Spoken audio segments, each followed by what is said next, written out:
Qaynonasini zaharlagan kelin. Kunlarning birida bir yigit to'y qilibdi. To'y qilib uzun o'tmay yigitning dadasi vafot bo'lib, onasi yolg'iz yashashga boshlabdi. Yigit onasining yolg'iz yashashiga ko'ngli yerim bo'lib, ayoliga: "Men onamni bizning uyga ekilib olmoqchi. Biz uning holidan yaxshi xabar olishimiz kerak. Alloh bizdan rozi bo'ladi" debdi va onasini uyga ekilib olibdi. Ammo ayoli bir oz norozi bo'lgan bo'lsa-mu, qaynonasi bilan birga yashashga majbur bo'libdi. Kunlarning o'tishi bilan qaynona bilan kelin orasida jidal boshlanibdi. Yigitning buningdan xabar yo'q ekan. Qaynonasi: "Qizim, nemishqa to'nglatqudagi barangilarni buncha ko'p to'g'ridingiz?" Kelin: "Ana, sizlar aralashmisizlar? Men qanchalik to'g'rashni o'zim bilaman" debdi. Yigit bilan kelin sayohatga bormoqchi bo'libdi. Onaning ular bilan barg'usi bor ekan, ammo kelin buningga qo'shilmabdi. Kelin bilan onaning o'ttirisida mushu tariqada nurg'un da'talashlar bo'lib, bir-biri bilan zodi kelisholmabdi. Bir kuni kelin shahardagi eng mashhur dori-darmak do'koniga beribdi va do'kon xo'jayiniga: "Men qaynonamni yoqtirmayman. Men uni tezroq o'lsgan deyman" debdi. Xo'jayin: "Men sizga bek kuchli bir zahar beray. Siz uni qaynonangizning yemak ichmagiga seling" debdi. Kelin u zaharni setib olgandan keyin dori-darmak xo'jayini kelinga mundaq nasihat qilibdi: "Siz bu zaharni qaynonangizga bergandan keyin uningga yaxshi muomala qiling. Uning ko'nglini o'zingizga rom qilib oling. Shundala sizning uni zaharligingiz oshkorlanmaydi. Hech kim sizdan gumon qilmaydi." Kelin xo'jayinning nasihatini anglab, zaharni elib uyga qaytibdi. Uyda tamoq etib zaharni sapdi va qaynonasiga beribdi. Bu asnoda do'kon xo'jayinining nasihati bo'yicha qaynonasiga yaxshi muomala qilibdi. Choy, qahva, meva-cheva degandek har turli yemak-ichmak bilan yaxshi kutibdi. Sayohatlarga billa elib beribdi. Qaynona kelinning muomalasidan nihoyat xursand bo'ldi. Hayron qolarliqi qaynonamo keliniga intayin yaxshi muomala qilibdi. Uningga yaxshi ko'rgan yemak-ichmak hozirlabdi. Eng esil kiyim-kechak setib olibdi. O'g'lining oldida kelinning hurmatini qilib, bosh ko'zlariga suyibdi.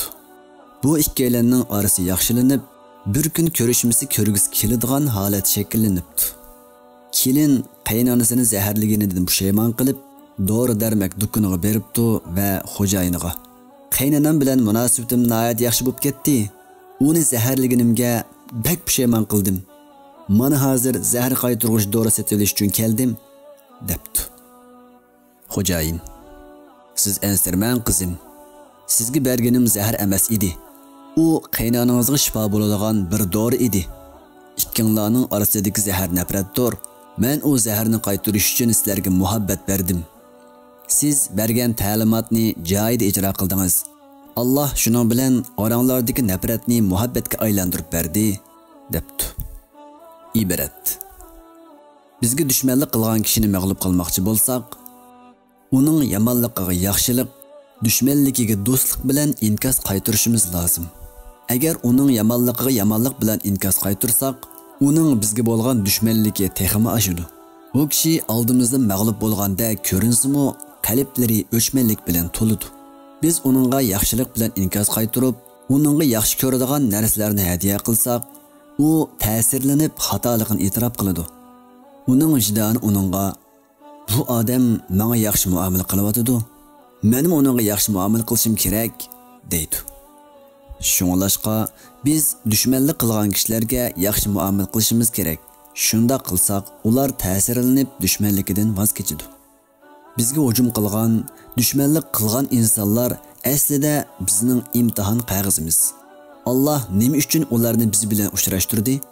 Balki Alloh ularning isloh bo'lib yaxshi odam bo'lishini iroda qilganligi uchun biz bilan uchrashtirgan bo'lishi mumkin. Ular sabrimizni sinaydigan imtihonimiz. Agar ularning dushmanligiga dushmanlik bilan inkos qaytarsak, imtihon qog'ozimizni yirtib, Allohning imtihonini rad qilgan bo'lamiz.